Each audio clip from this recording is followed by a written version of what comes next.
That's better.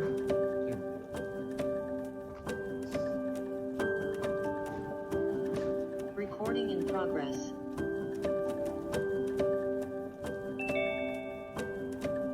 Brother Marsh. Good morning, sir. How are you? I'm doing fantastic, man. Yourself? Good, man. Very good, very good. Getting to these calls. We rolling. All right. How does it feel to be a founder of such a great and historic chapter? To be honest with you, it feels great. You had the opportunity to work with a lot of good men who were brought by, I believe, God's will to a common bond. A lot of times I laugh, from whence I came, it's unbelievable. We get in that downhill slide of life. You realize you're not immortal or whatever. You got to, what is your legacy or what you're gonna leave? But I remember talking to Nick, and this is way back in the 80s. He said, James, you need to start writing the history of what we did in Rolla. I said, yeah, right. And here we are. And here we are.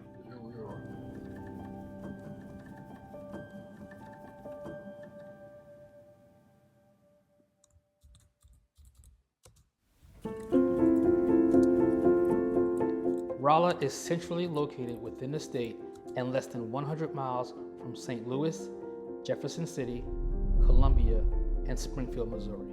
The appeal of Rolla lies in its recreational opportunities. Outdoor attractions abound with numerous springs, forested hills, and rivers. The city of Rolla is home to Missouri University of Science and Technology.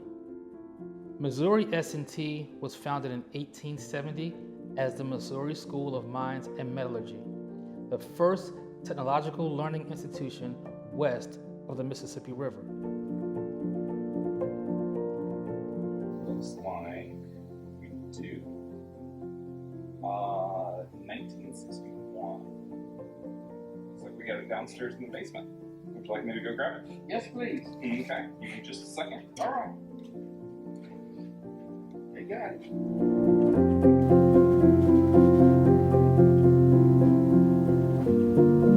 Can you tell us what you're looking at? This was my book that I got when I was pledging. The History of Alpha, A Development in College Life by Charles H. Wesley. And I donated this back probably in 1989. And I highlighted that.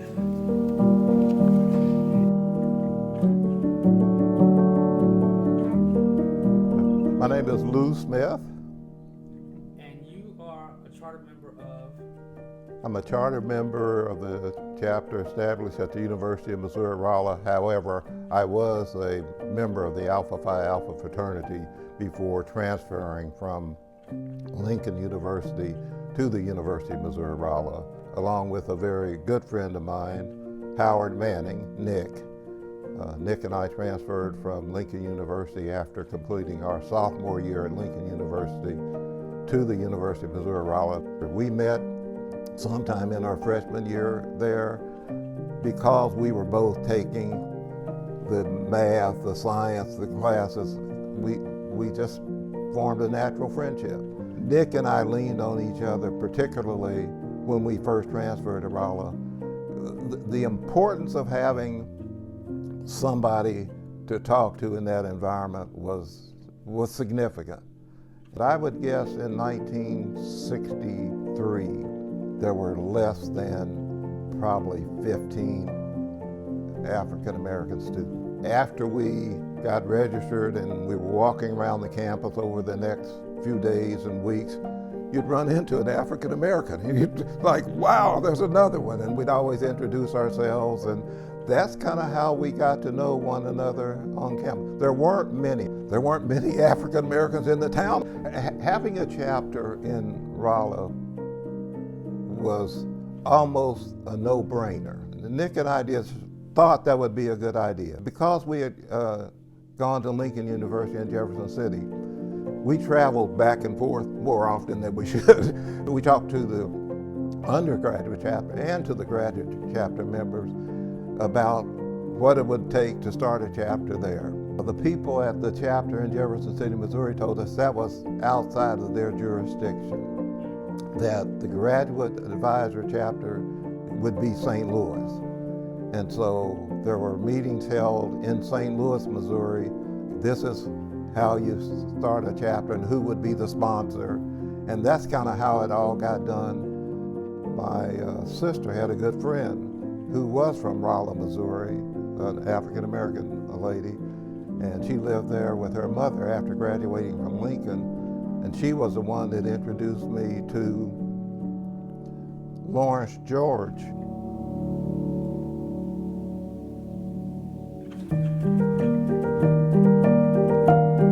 The pillar of the foundation of the Alpha chapter there in Rolla. He was an Alpha man, lived in Rolla, but was an adult, and Nick and I and the other younger brothers not only needed that kind of adult guidance and leadership, it was absolutely necessary in order to do what eventually happened. That was the chapter got started. Lawrence George represented a loving father. And what Lawrence George did was accept you for who you are, but always pushing you to be the man that you should be. Along with Catherine, really, and his kids, TC, and all of them, Christopher, Brian, they sacrificed time with their father for him to be with us. Lawrence George had vied to run for mayor of Rolla. He may very well have gotten elected. Not because of the color of his skin, but because of the respect that he commanded. Nearly every brother has some personal things that they have shared with Brother George that he may have assisted them with that nobody else knows about. There was never a time I couldn't go to his house and knock on the door at 2 o'clock in the morning. Catherine George would say, Penny. And then his sons, they were so understanding. I kind of felt guilty because they had to share their parents with the brothers. Oh, here's a picture that I don't know if you guys have seen. Yeah, I seen that at the frat house. Cool. Okay. My name is Christopher George.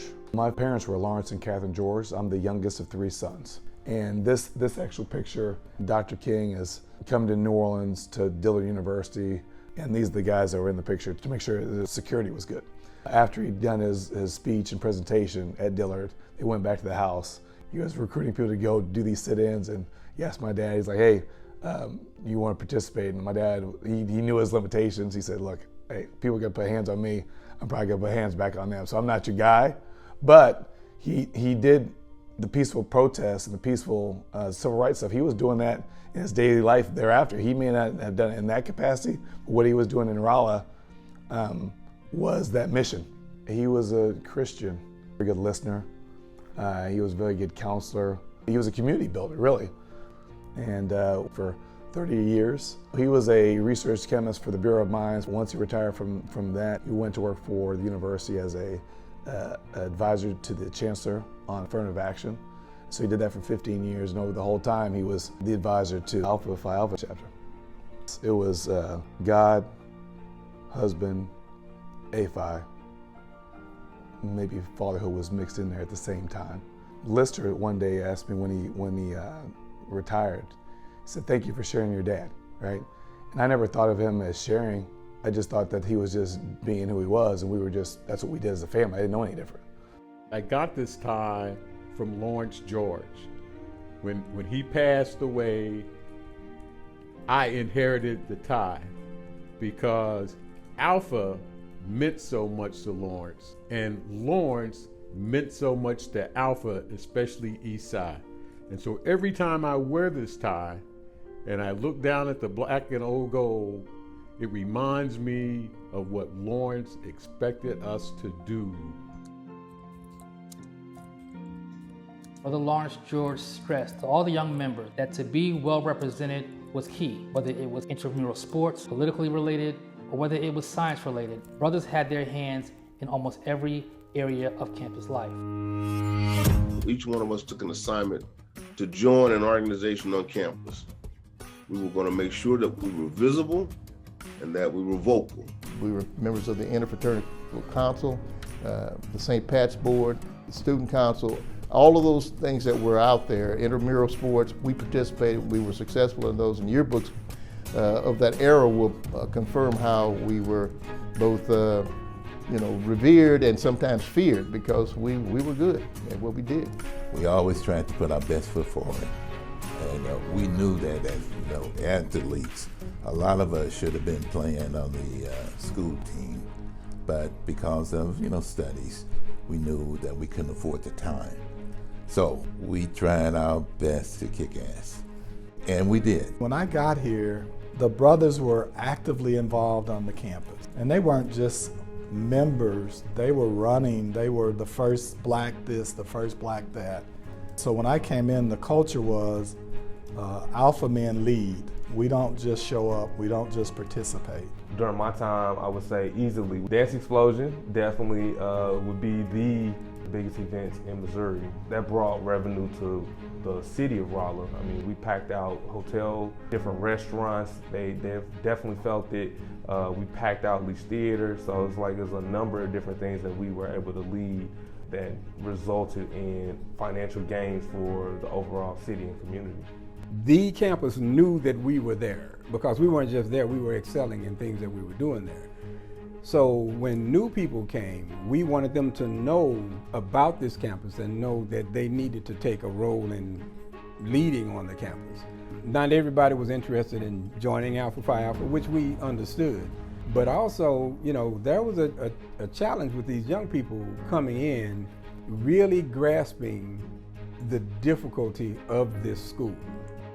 The academic demands of the university were rigorous. Brothers used their resources that they had pulled together to help one another matriculate and get through. The actual academic workload was higher than what I would call normal. It just put a huge burden on us. This was an actual test to say, are you going to make it or not? I wasn't really prepared for that school. It was very, very demanding.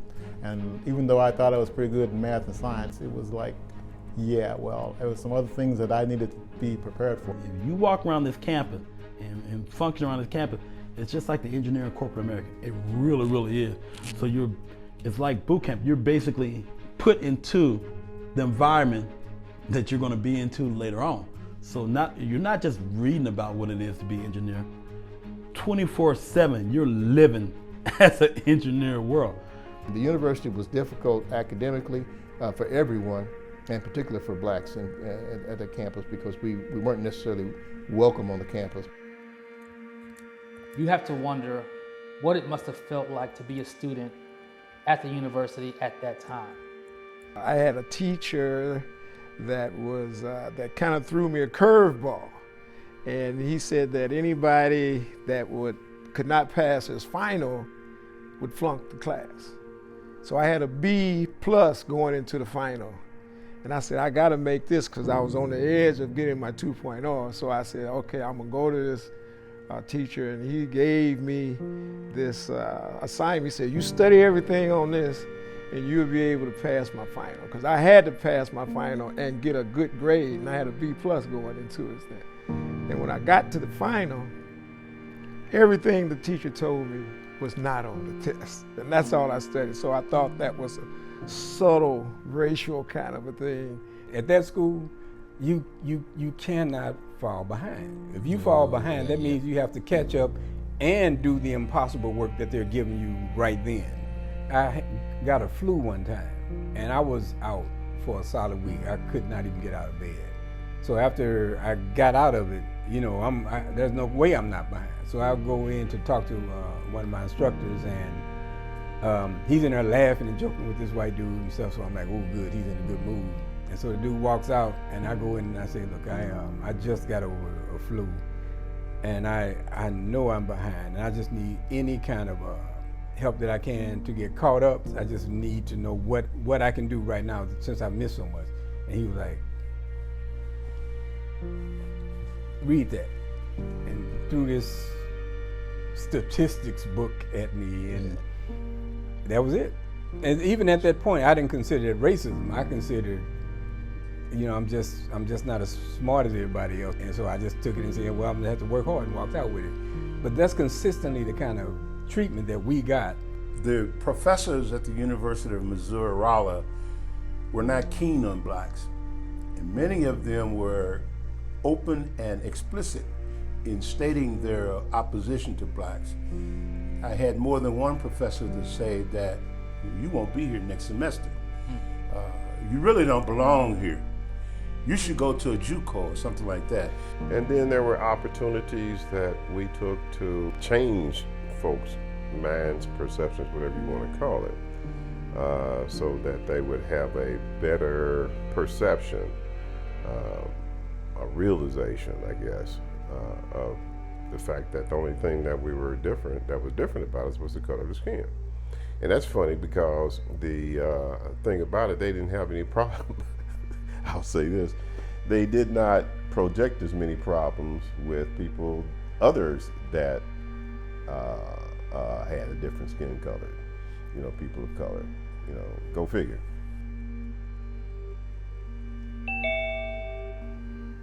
Brother Peebles. Yes, sir. How are you, sir? Oh, I'm pretty good. All right, let's get started.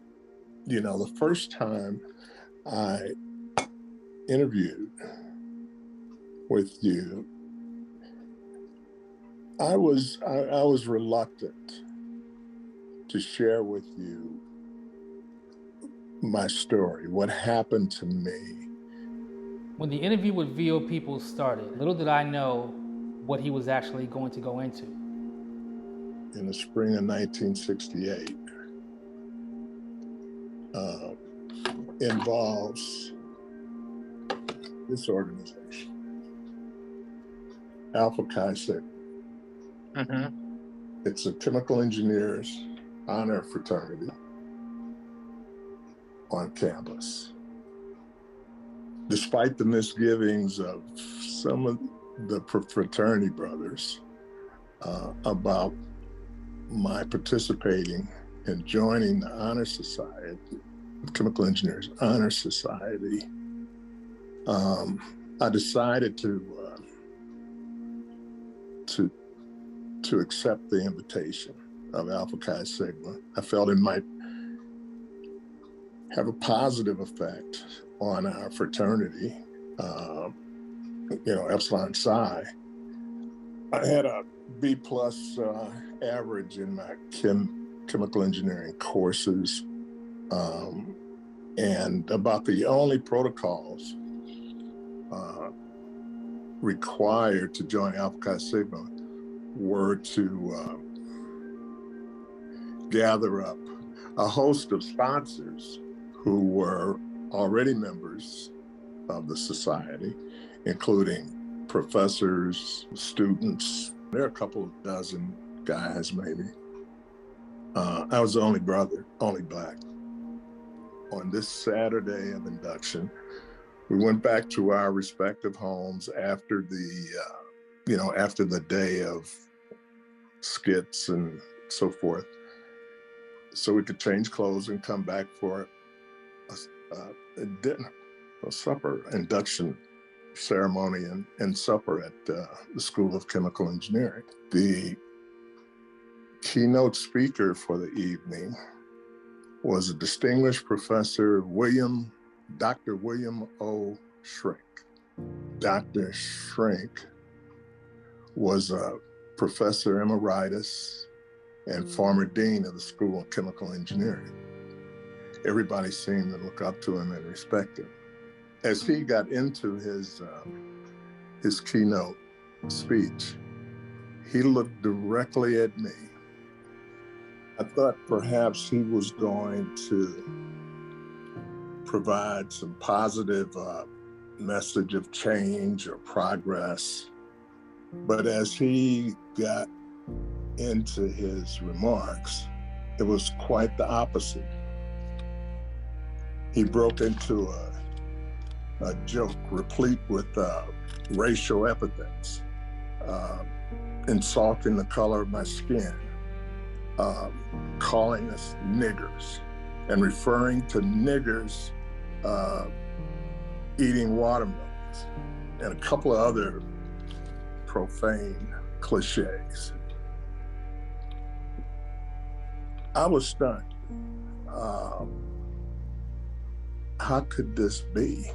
This man, the School of Chemical Engineering is named for, the building is named for, former dean attacking me verbally, and my emotions were conflicted. I felt anger, I felt fear, I felt humiliation, just a whole host of emotions. I felt like jumping on a DS and strangling the SOB, but I didn't. I couldn't. I simply got up and I left. Went back to the fraternity house and honestly, tearfully explained what had happened, because I'd worked very hard.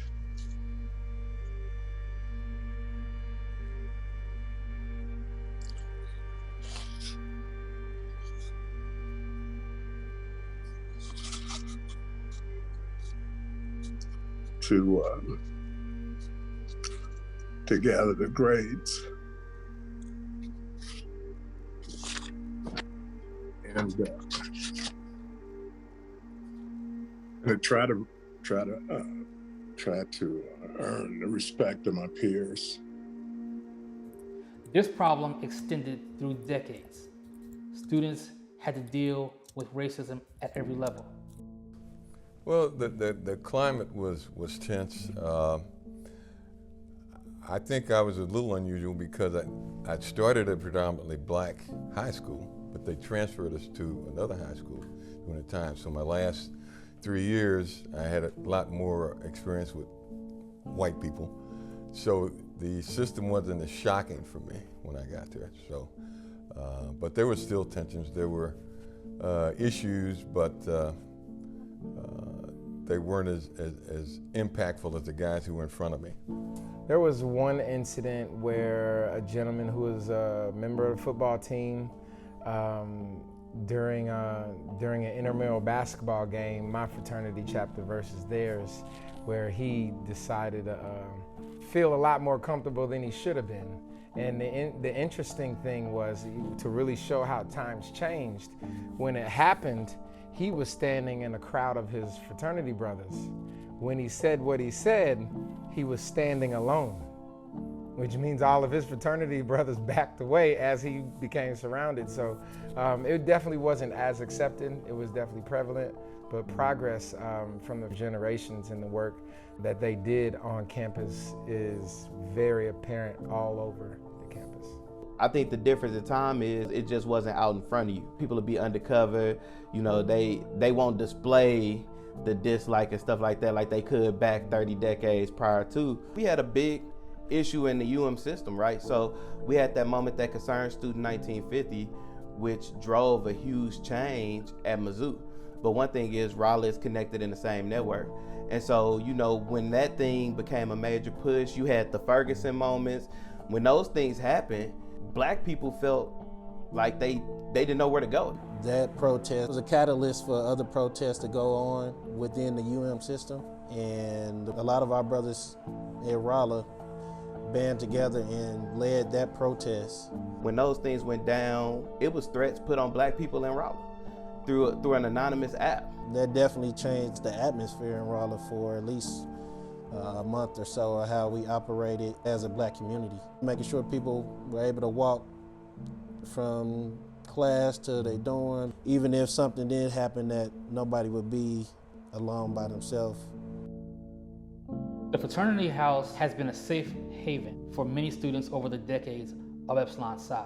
The door was always unlocked and open for African American students come in, bond together, and leave in safety. I lived in the house at Highway 63 and M, big gold building, used to be a car dealership. The house was owned by a man named Stoltz, fairly wealthy guy, white guy in Rolla, who owned the property. We got that in the fall of '65, as I recall. So we had actually put together a proposal. We had presented it at the regional convention. Lawrence had a very persuasive way of talking to you. He convinced Stoltz that we would take care of the property, and if he would convert it to living quarters, which is what he did, upstairs and downstairs. The living room was actually a showroom, cars.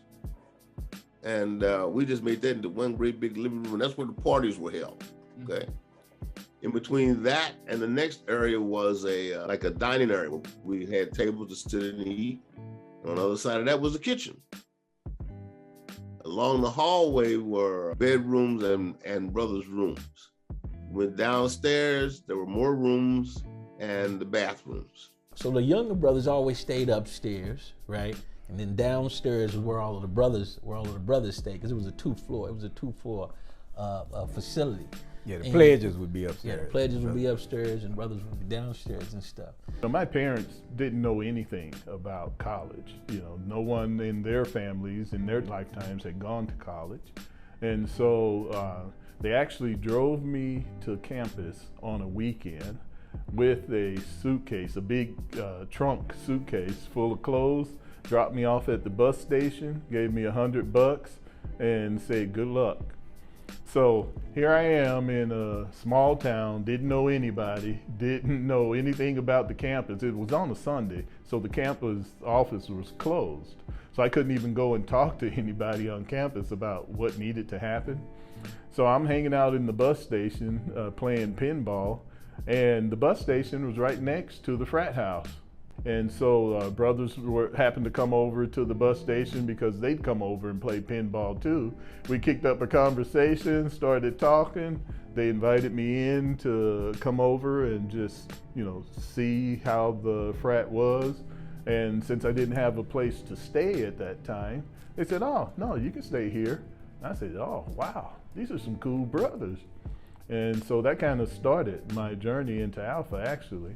Everybody had responsibilities, first of all, meaning the house manager saw to it that everybody had a cleaning duty or some duties with respect to the house.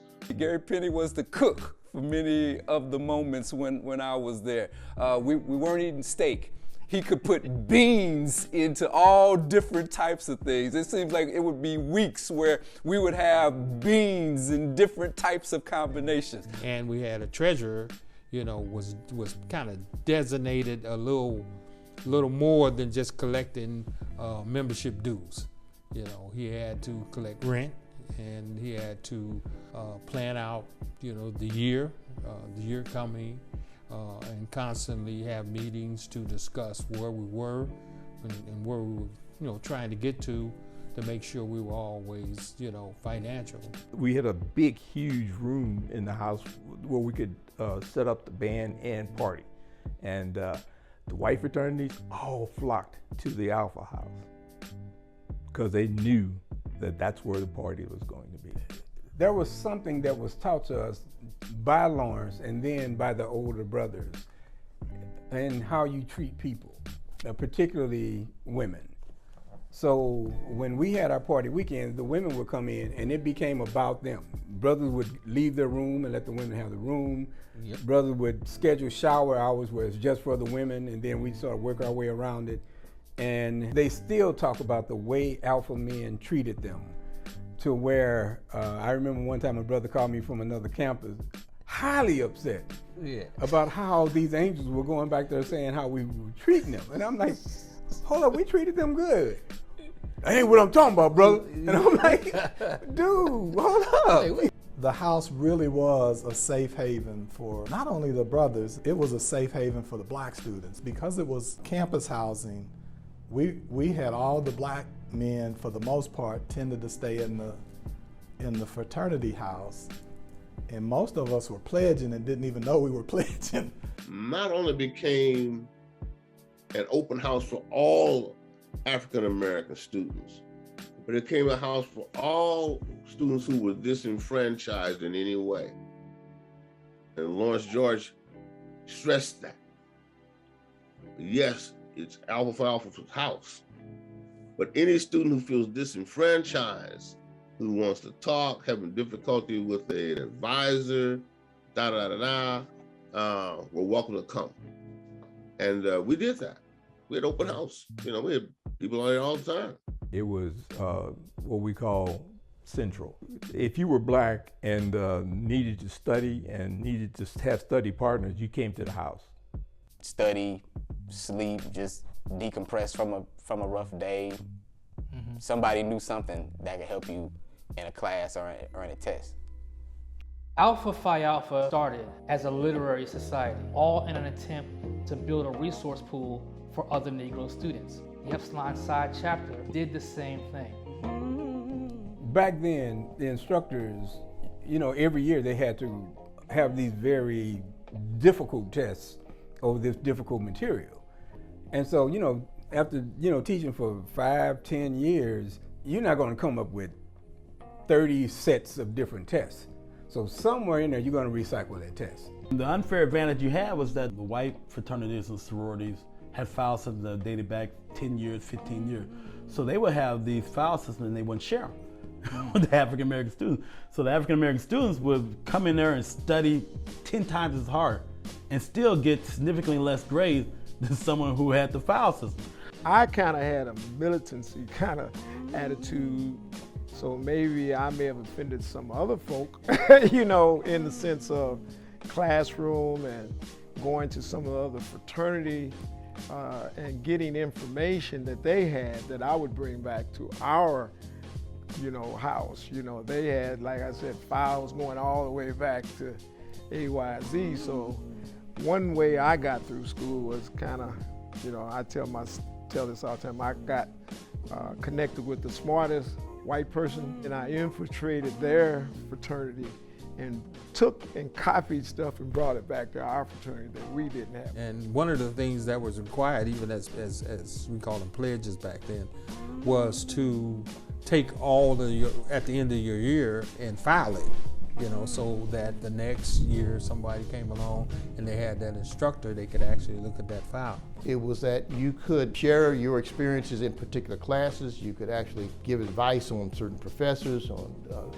You may have had a test that you may have had and certain topics that were covered, you could catalog those. And so we tried to build files to be able to create a repository or archive that could be helpful to others who come behind us.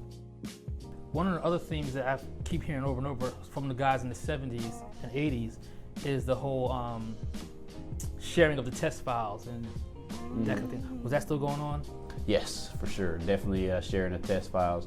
So there happened to be two brothers in the chapter at the same time that were in my same degree. So we had files that we were able to utilize from previous brothers, from previous just members of school in general, black community, and then we were able to share those with amongst ourselves, and then also with the younger. And then of course my files, I took all my files that I had and I shared them with. There was a brother that was an architectural engineering major when I left, so I left him everything. And so, I mean, I didn't have the best grades, but at least he had the files, he had the information to test, you know, and so he could use that as a good foundation to get headed in the right direction. Understanding like what you're about to take, what classes you're about to take, and then going to the older brother and saying, all right, do you still got this file, or do you know anything on this, or you know what can I expect in this class, or what kind of professor is this? A lot of those times they were able to give you that information and you be able to utilize it and to your benefit. Many of the brothers expressed that when they graduated and got their first job, it was because of a good word from a brother of Epsilon Psi.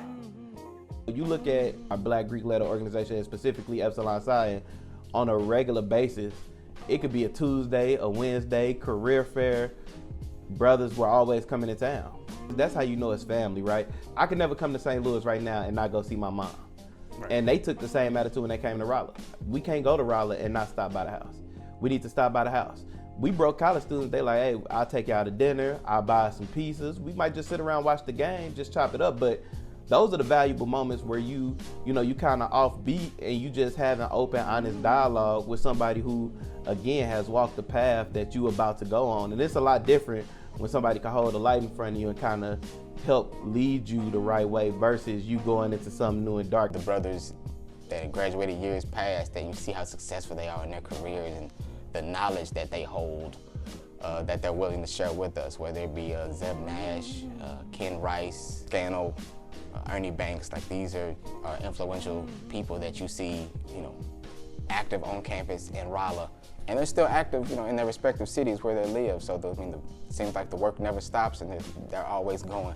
With the rich chapter history we have, you had a network of individuals for 25 years, 20 years before me, who've already been through the system, who have been successful in career. And so what it does, it allows people who are in a certain major to be able to connect with other mentors. And so that was one of the most beautiful things that the fraternity did in the first year, was understanding of all the vast knowledge and resources and information out there. And it was like the bottleneck. They would come into this, you talk to the alphas of this chapter, the alphas would go over and talk to the alumni chapter, and the alumnus would have already passed, the alumni would go out there and network with the individuals, everything, and the information would be able to connect back. In the time that I've been associated with the fraternity, we've had at least 10 brothers go out and get law degrees. We had brothers who not only heard about, you have to have excellence in education, they went out and got graduate degrees, got a bunch of people who went and got MBAs. We had at least 2 brothers that joined the Air Force and went to Thailand and flew them fast planes, in combat zones, and came back to talk to us about. This is the company of folk that we're traveling in. This is the company of folk that have achieved. Many of us have gone on in different career paths in different parts of the country, in some places, different parts of the world, and been very successful. So we came from humble beginnings, and this fraternal organization helped me to achieve that. Absent that, I probably would have made it, but it would have been a lot more of a struggle.